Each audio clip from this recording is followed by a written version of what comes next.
Perfect. All right. So thank you all for coming tonight. This is my second presentation with Civic Tech TO. I always mean to come out to this more than I have, because I think what's happened here is super cool and super interesting. My time this year has been a little strained. You may hear some baby playing noises or crying in the background. I have a 7-month-old who just got teeth a couple days ago and doesn't really like that. So there's a little bit of a existential struggle going on right now with my child, but he's fantastic otherwise. So yeah, I just wanted to flag that. If you hear some background noise, it's me, and I'm sorry. But I'm excited to be here regardless. So yeah, as was said in the intro, I'm going to talk about a tool called Campaign Cache. You can check it out at cityhallwatcher.com/campaigncache. And what this is all about is campaign finance, campaign donations, really looking and accessing and leveraging some of the data that the city has published over the years, but in a not very accessible format. So as I said, your presenters tonight are me. I'm a Toronto Star columnist. You can follow me on Twitter at GraphicNet. I live tweet. I tweet a lot during council meetings. A whole lot. So you might have seen me come across your feed if you follow Toronto stuff. I also publish a newsletter called City Hall Watcher, which I'll talk a bit more about in a second, because that's really what led to Campaign Cache as a project. And your other presenter tonight is Jeff McCartney, who's the founder of WAVEiii, and a person that I did not know at all until this project came together. Just sort of the wonder of the internet and how it can connect people. So we'll be hearing from Jeff sort of midway through this presentation. His slides will get very, very nerdy and very fun. I'm very excited for you to see what he's put together. Mine are a little bit more journalism-y, but bear with me. We'll get to the nerdy fun stuff soon. So as I said, my big project over the last 3 years has been City Hall Watcher. It's a weekly newsletter about local politics, City Hall, what's going on in Toronto. It is entirely independent. I started it when I was in between gigs, basically. The paid newsletter thing was starting to become a bit of a trend in 2019. And I thought, okay, let's give this a shot. I do stuff like This Week at City Hall calendar, Lobbyist Watch, which was in today's issue, which is a big comprehensive look at who's lobbying who at City Hall. I recap and I preview council meetings, and just generally keep tabs on what's going on, all of them with municipal action, which was great when I started it and great for the first year. But in March 2020, as you all know, the world stopped, and especially local politics basically stopped. As far as the actual meetings at City Hall that I like to cover and the reports coming out and all this stuff, as far as the need for municipal services, they were greater than ever, obviously. But it was a real challenge for me. How do I sort of keep this going? So I was worried. By that point, City Hall Watcher had become a significant chunk of my freelance income. I knew that everybody was struggling with the pandemic and maybe wasn't super interested in what was happening municipally anymore. I guess I could have pivoted to like a public health newsletter or a provincial or federal politics newsletter, but I really wanted to stick to my core of doing municipal stuff, because that's where my passion lies, that's where my interest is. So I came up with something called the Open Data Challenge, and this ended up being incredibly fruitful and kind of a basic idea, really, that turned out to have a lot of potential. I just pulled up the city's open data portal, which has a whole lot of data sets on it. And I scrolled through and I found the ones that I thought looked interesting and tried to make something out of them, which led to a lot of charts, a whole lot of charts. I was really approaching this from sort of a journalistic, analytic, storytelling perspective. So I wasn't really thinking about building tools for people. I was more thinking about, okay, like what in these data sets can turn into something that people can find interesting or informative about their city. So I did open data challenges about things like rent safe TO, which is the scores that are given to apartment buildings. on a range of factors, looking at, what is the averages for various types of buildings. I did some maps on that one as well. I've done a ton of open data challenges based on road safety, Vision Zero plan. There's lots of data on, what they call KSIs, which is killed or seriously injured. So looking at, Toronto's most dangerous streets, I do something called intersection inspection, which is like a deep dive into a specific intersection, the history of traffic at the intersection. I've done like a dozen of those, and I tend to take requests. And I've done way too much analysis about street trees. Trees in general in Toronto are like one of my issues that I just find endlessly fascinating. I'm not sure anybody else really does, but I've done things like map the most common street tree by ward, and look at the age of trees and the circumference, and all kinds of stuff with the data that they have available in that data set. So that's been lots of fun. But as I was doing this open data challenge throughout the pandemic and beyond, I kept it going, so I thought it was fun.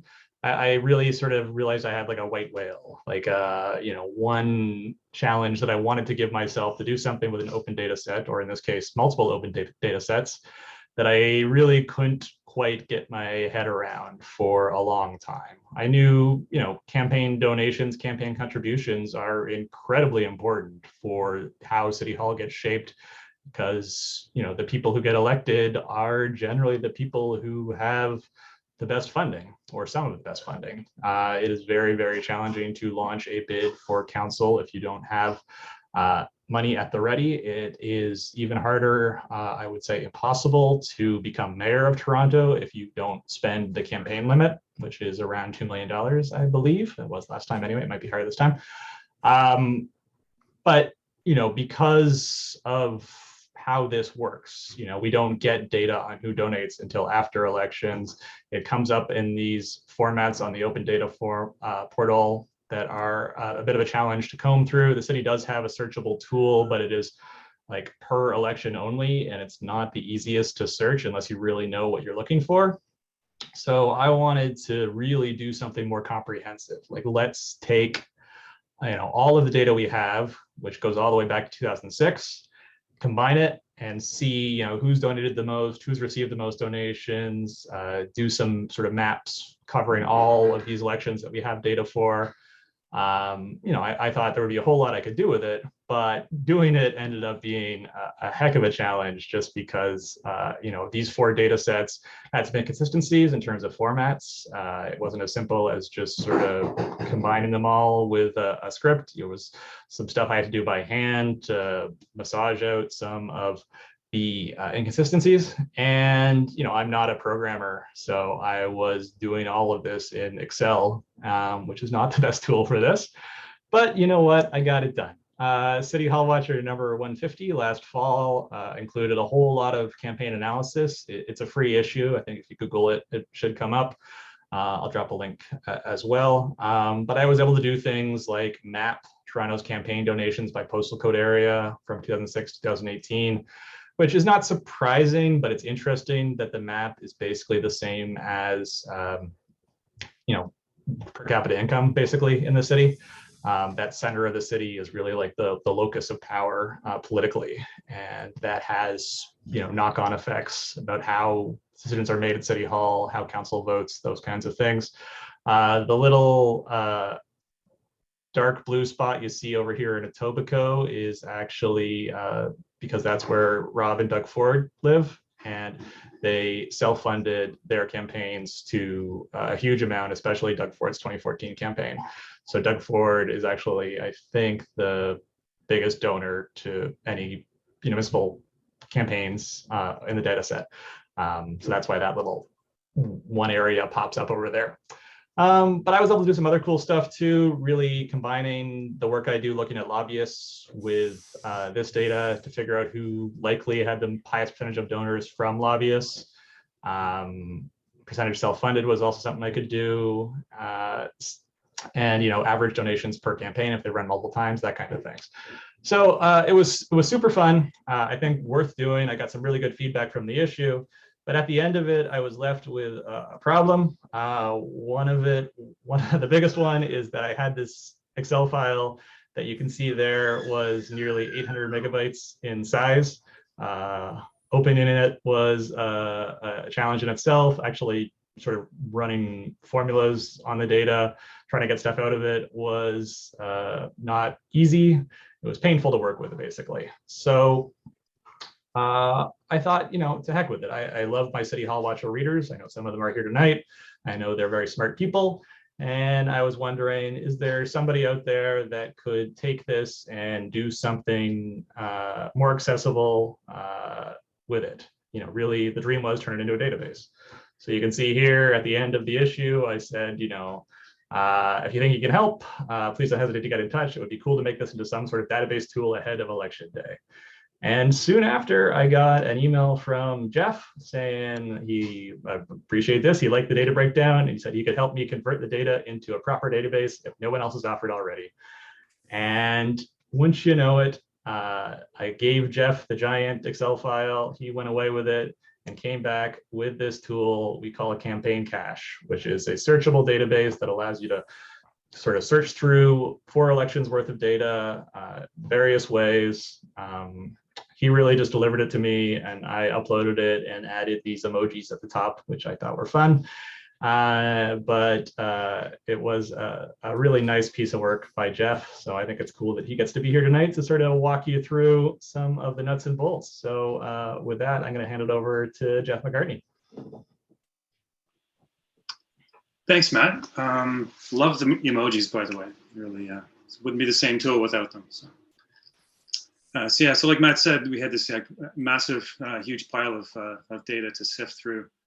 I think in the end, I ended up breaking it out into multiple files again myself. This is taxing my memory now. It was last December, I think we were working on this together, Matt. Anyway, I split them into multiple files, one for each year, and also into files with for the mayor's campaign donations and also the councillors. And I had to sort of standardize all the data columns because they weren't all the same. So if anyone has ever worked with databases or big chunks of data like this, you'll know that up front is a lot of grunt work and sort of unglamorous kind of picking through the bones of the data to make sure that everything is formatted correctly. And I'm not saying I have OCD, but I might have some of those tendencies because this kind of, I don't know, ticks some boxes for me. So I'm able to do this kind of work.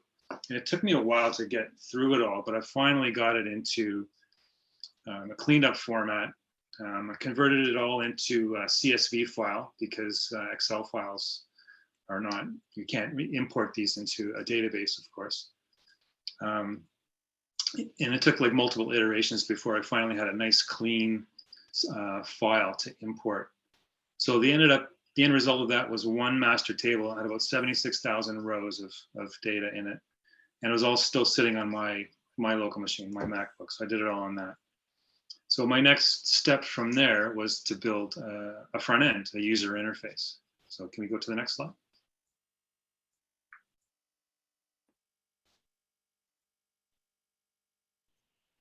Matt, if you could, there we go. So I thought about what kind of a UI would be best for this much data. Obviously, if you're going to build a user interface for any kind of tool, it's got to be easy to use and understand. It can't be something that people have to scratch their heads over and figure out. I mean, it's 2022. We have these, we know this now. Things have got to be super simple and easy to grok right away. You don't need to be consulting FAQs or help files to use a tool.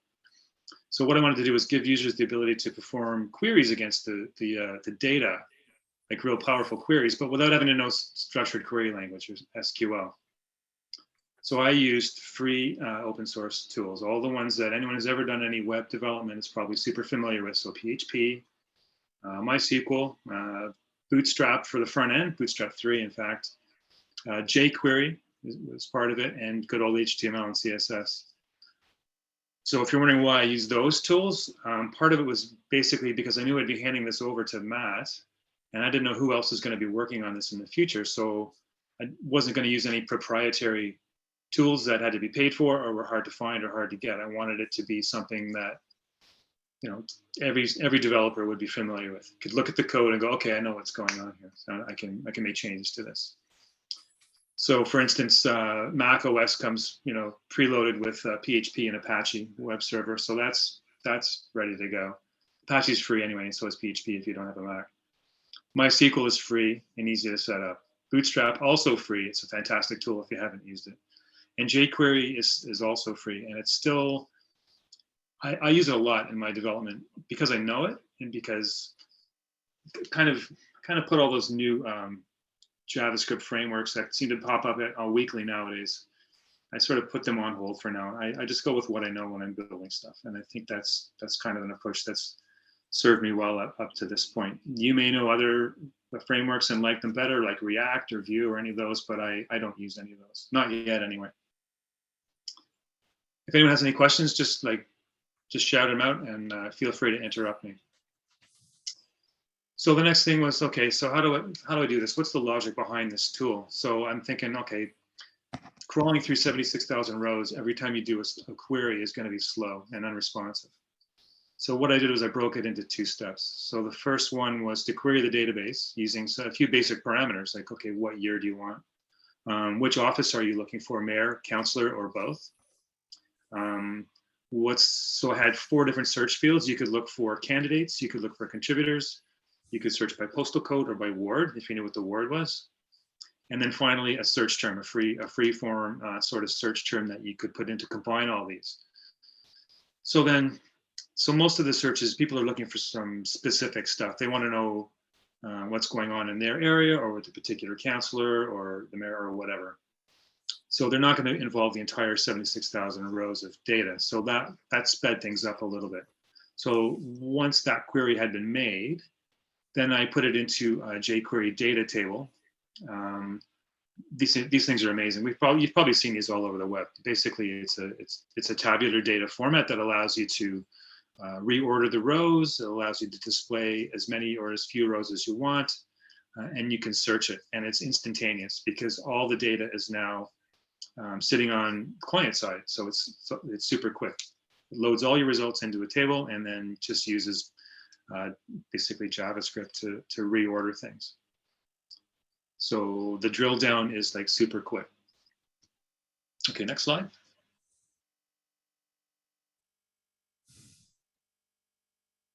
There we go. So I'm calling what I did sort of a dynamic query building sort of approach. So you can't just give people an input field that lets them write SQL code. That's just super risky and dangerous. No one would ever do that in their right mind. Your database would be hacked immediately. So I wanted to use a form. Sorry?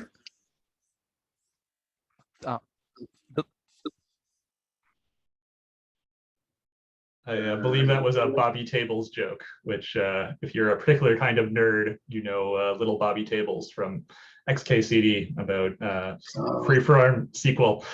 I think that's what it was anyway. That was my my interpretation of that little, which I appreciated. I don't know that particular XKCD, but I'll have to go look it up. Look it up. It's pretty great. All right, cool. Yeah, they're all good. They're all amazing. So basically, restricted vocabulary is your friend here. You want to limit the amount of input that people have into the tool to construct their query, while still giving them enough flexibility to get out of it what they want. So I use formatted input to create query statements on the fly. So, for example, if you search for 2018 councillor and search by postal code M1M, that's where I live, out in the burbs, then the result would be that SQL query that you see in front of you. Select all from, and then table. I'm not giving you the table name for obvious reasons. Where election year equals 2018 and office equals councillor and postal code is like, and I use like a lot in my SQL queries, M1M, order by ID. So that's a really super basic query, and it's all sort of cobbled together from the input from that form. So on the next page, I'll show you just sort of, we'll get pretty nerdy on the next page, and I'll show you some code that showed how I did it. So basically using a bunch of PHP variables in stages. So for each of those 4 input forms, I assign the values to a variable. You can see them there in the different colors, right? And then the next step that I did was I created 3 different variables, one for the year, one for the office, and one for the search term. And I basically inserted the form variables into a text string that made up the query variables. So you can see where the different colors are, how they appear in those variable declarations. And then I inserted them into the final query, and called get stuff, pretty creatively. And it's like select all from the table name, and then just stack those query statements. And it comes up with the final query, which we saw on the previous page. So select all from table where election year equals 2018, office equals counselor, and postal code like M1M. And you can build some pretty wide-ranging queries using this approach, and that's basically how I did it. So then, okay, on the next page, I think there's one more page for me.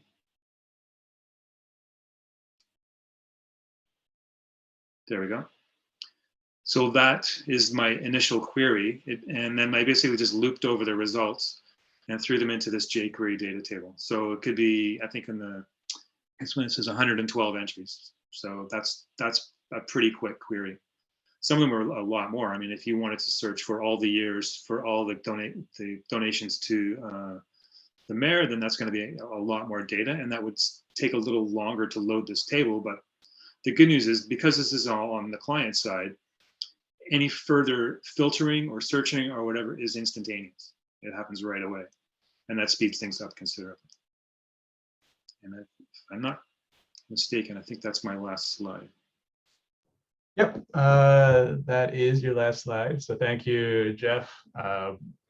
Super interesting, and just amazing that this was able to come together as quickly as it was. I think I was the holdup to actually getting this going, because I happened to have that aforementioned baby right in the middle of when Jeff was putting this together. So my time was thrown into a chaotic world, but it's getting better.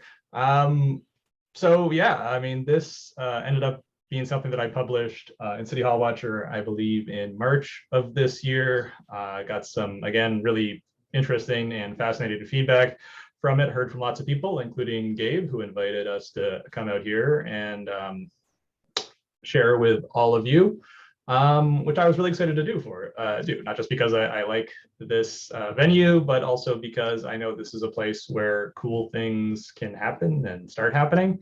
I would love to see more iterations on this campaign cache stuff. Like I said, I feel like, I've only scratched the surface of finding stuff in this data that is a story, is interesting, is relevant to people who care about this city. One thing I'd love to do now that we're in election season, we have lots of incumbents running again, though not as many as I would have thought. But I think it would be fascinating to really start building like profile pages for incumbent councilors. So, not to pick on somebody, but somebody who's been around for a while, like say, Mark Grimes, to look at, okay, what's his donation profile look like? Or like, what does he average per election in terms of campaign donations? Where do those donations come from by postal code? We got a little map for each person. Like, there's really interesting things that I think we could get out of that. So, I wanted to sort of put the call out to the people here and the wider civic tech community. If you're interested, I am definitely interested in hearing from you. City Hall Watcher in general, I think, can be a place to spotlight civic tech projects and analysis. I've done some of that. I'd love to do more of it. The great thing about City Hall Watcher is it's independent. It's my thing. I can do what I want with it. So I'm not like, just like a weather vane that's looking for whatever's going to get lots of clicks. Not that civic tech stuff can't get lots of clicks, but really I'm looking to publish cool work and interesting work and valuable work. So if you have something that you've been working on that you think there is a story in, get in touch with me. And I have, as a side note, started doing some freelance stuff with other people, where I pay for contributions. So, again, if there's something that you are thinking about and you're looking for a venue to write about, to spotlight, City Hall Watcher could be the place to do that. It's not the biggest audience in the world, but it's an audience of people who, work at City Hall or really care about City Hall or are, in the mayor's office, or people who have some sway, I guess is one way to put it. So if I can help you in any way, get in touch with me, graphicmat@gmail.com, or just DM me on Twitter @graphicmat. Yeah, and I just in general, like I've really started to think like there should be more bridges between local journalism and the stuff that Civic Tech is doing. So, if I can help with that as somebody who has, a bit of profile or whatever, again, like don't hesitate. I think with this election coming up, especially, I'm looking for ways to really put a spotlight on some issues because I think everybody is worried this is going to be a pretty dull election, especially at the mayoral level. So if we can find a way to really bring some issues to the forefront, some stuff that matters, I think the city will be better for it. So that is my little spiel to end it. Thanks again to Jeff. And if you have any questions or comments, be happy either of us to take them. Awesome. Thank you both so much. For everyone who has a question, please put a Q or any other letter in the chat to kind of queue up for the Q&A. As a little side note, it's funny that you mentioned Mark Grimes because I actually looked him up last week. In 2018, he has no listings. Big mystery. But I will pass the mic over to Mita for a question. Thank you. First of all, thank you so much for the newsletter, and thank you much for this presentation. And especially, I really appreciated like the level of detail of how the database was built, and it's really great to know what happens under the hood and to understand how it was pieced together. My question is, to what extent, when you were making this or when you're considering enhancements, that you're considering data that's public?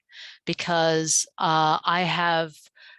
Where I am, we were talking about the same data set and this possibility of, wouldn't it be interesting if you could automatically look up every person's name in LinkedIn to see whether, in fact, there is actually a high percentage of people coming from a particular employer.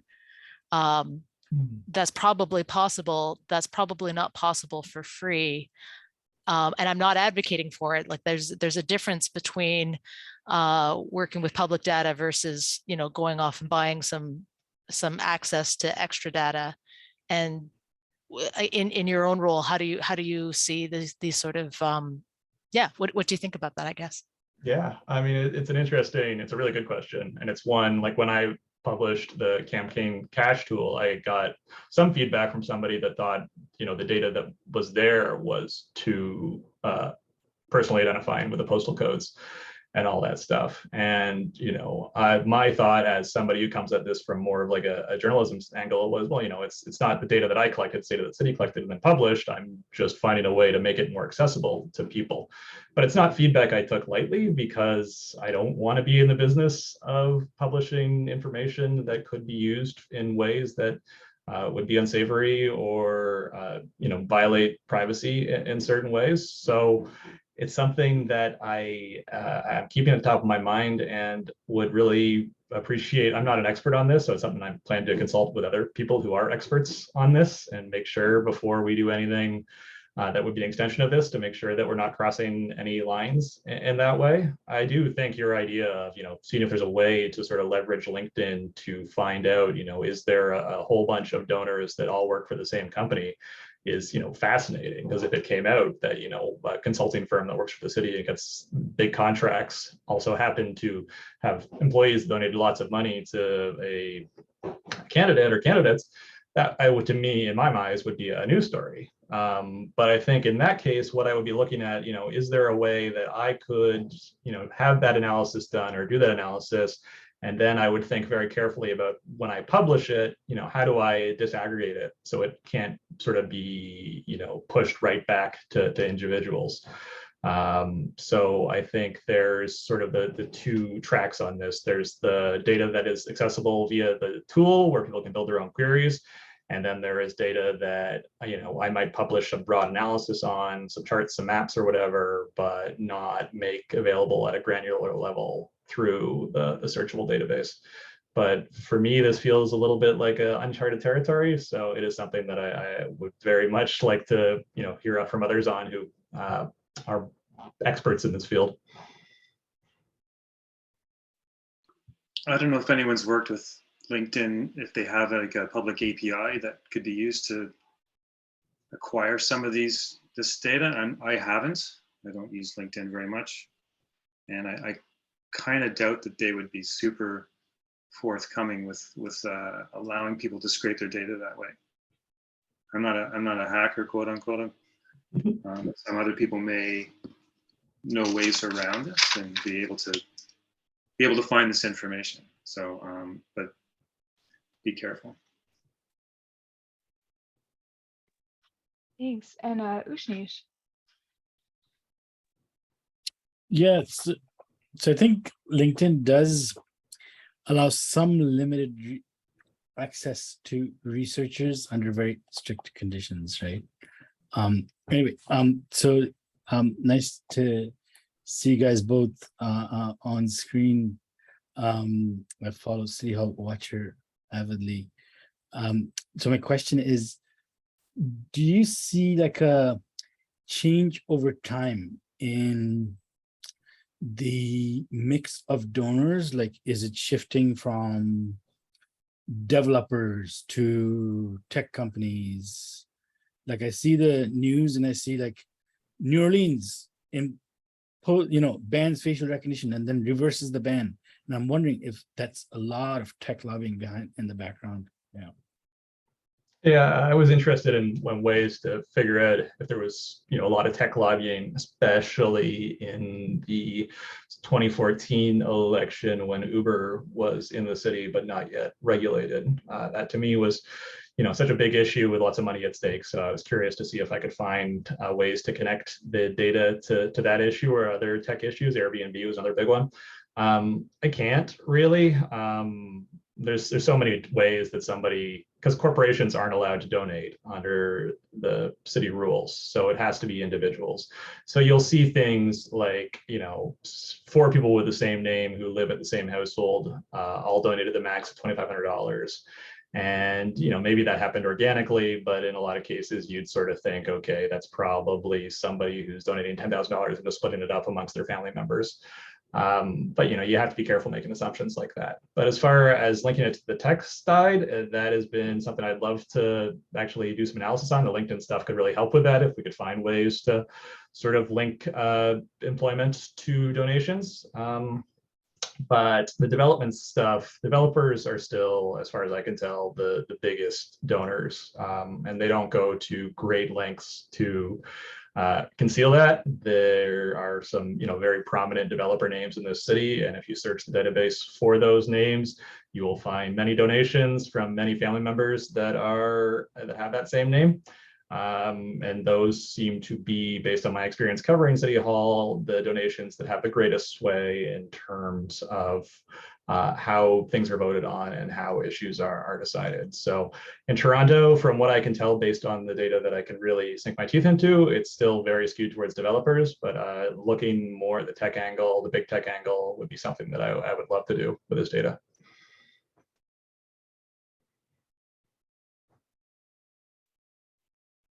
Well, our next question is from I have a question, actually. Can I ask a question? Sure. Yeah. For Matt. So if I'm also for Diane and anyone else who's running. So if I'm running in the next election, can I see who has donated to me as they donated?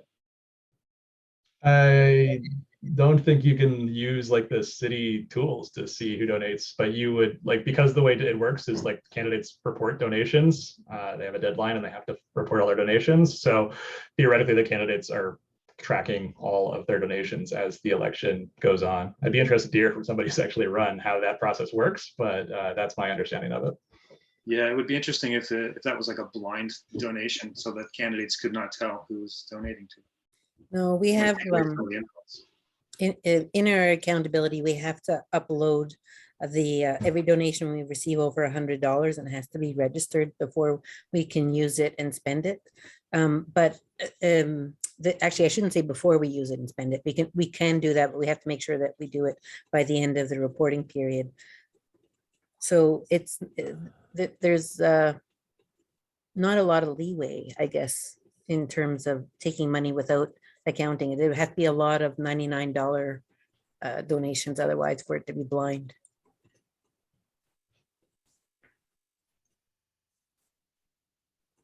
I know there's lots of questions here tonight, but since I have the floor, I'm really interested in the GIS component too. I'd be fascinated to know how many donations come from outside the ward for instance. Yeah, I was gonna bring that up because one of the things because I was able to do like maps based on neighborhoods and postal codes because I could find that information. But then I thought, oh, I should figure out, who gets the most donations from outside their ward. Because I know there are some councillors and candidates that get a ton of donations from outside their ward. And that ended up being really much harder than I thought it would. Like actually getting a data set that has postal codes attached to wards or electoral ridings ended up being, I asked some people about it and they were like, yeah, it's actually really hard to get that information. So I wasn't able to do the level of analysis I wanted to do on that yet. But again, if somebody has that, just a data set that is like, here's all the wards, which are the same as the write-ins, and here are all the postal codes, the FSAs that are attached to those ward/risings. There's probably some edge cases where it doesn't match perfectly cleanly, but I'm sure there are ways that we could sort of find ways to make it more or less work out. But that is something that I'd like to do more of. I think I need to go back, but I think in the original post I had some information about like who got the most donations from outside of the 416. But if I haven't done that, I absolutely should do that because that would be easy to do because like postal codes start with L basically, or don't start with M, would give you that information. So I need to go back and check, but I'm pretty sure I have some information on that in the original City Hall Watcher number 150, which I should like to, and I will. Awesome. And Raf, it looks like your question has kind of been answered. So just for the sake of time, I'm going to jump to Jim's question. Hi, actually a couple. One of them was the heavy duty techie question was whether or not you're using prepared. You didn't seem to be using prepared to SQL. You just seem to be dumping in straight text, which I might suggest is not necessarily best practice at this point. You're quite possibly right. I don't know everything about data and databases. I'm largely self-taught. So if you've got like a CS degree or you've been working with data for a long time, you probably know a lot more about it than I do. So this was the solution that I came up with, and that's seems to work. So yeah, sure. Might I suggest an upgrade? Perhaps we could talk about that later. Sure. The other thing was many years ago, I was involved in a group called Vote Toronto, which was basically doing the same kind of thing. This was around the 2000 era. And one of the things that we managed to do more or less basically manually was to connect the donations to the votes, because that's what we were pretty focused on doing that. Have you thought at all about doing things in that direction? It sounds fascinating to me. I sort of, in terms of, how many dollars of donations did it take to get a vote, or like the relationship in number of votes received and the amount of money received, like how it was a bit crude in the sense it was okay, like who got money from developers and what was their voting record. Right. Love that. Yes. So I mean, like, you're not going to get closer than that. If you get closer than that, you were talking criminal investigation. But that was, that was definitely one of the things that we did, and I have to think that that did, in fact, because we basically did a lot of the campaigning on getting on stiffening the finance rules in the early 2000s. Yeah, and there was some major stiffening that happened in that period. And I'm going, I want to claim some credit for that. We worked on that. Well, thank you for that. I think it made a world of difference. So, I mean, there's still things that could be improved in the campaign finance system, obviously. But yeah, no, I mean, one of the things, like I do like 3 sort of big things with a newsletter. I do the Open Data Challenge, which was the campaign, led to the campaign finance stuff. I do the City Council Scorecard, which tracks the major votes that happen on council. And I do Lobbyist Watch, which is sort of an ongoing look at who's lobbying who at City Hall. And I really think all are connected in ways that I haven't quite cracked yet in a really sort of reportable, firm way. So there's this cycle of like who donates, who lobbies, and how do they vote. And I think there's a lot we could dig into there to figure out, you know, why certain decisions are made the way they are. There's really interesting stuff, like some of the stuff you wouldn't think of. Like there was some really close votes on billboards on the side of highways at the last council meeting. And there's a ton of lobbying about billboards. And there's, I would guess, a fair amount of donations from people connected to the billboard lobby as well at campaign time. So I'd love to sort of just, you know, take an issue like that with some really close votes and say, okay, why might this have happened? You know, what are the sort of precursors that led to this decision being made to allow this giant billboard on the side of the highway? Classic big billboard. On that note, I'm going to wrap up the Q&A just because